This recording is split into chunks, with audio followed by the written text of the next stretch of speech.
బుద్ధి లేనివాడు వృద్ధిలోనికి రాడు. ఇప్పుడు బుద్ధిమంతుడేమో బండ మీద కట్టిండు, బుద్ధి లేనోడేమో ఉసుకలో కట్టిండు. బండ మీద కట్టినోడేమో వృద్ధిలోనికి వచ్చిండు,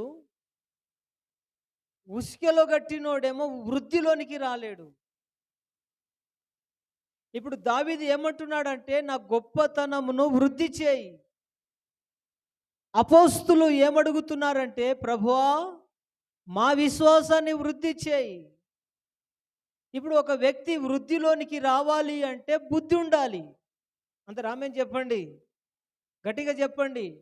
అంటే బుద్ధి ఉన్న వ్యక్తి ఎక్కడికి వస్తాడు? వృద్ధిలోనికి వస్తాడు. ఏ బుద్ధి ఉండాలంటే టైం పాస్ చేసే బుద్ధి కాదు, టైంను సద్వినియోగం చేసుకునే బుద్ధి ఉండాలి. సమయం కూడా చాలా విలువైంది.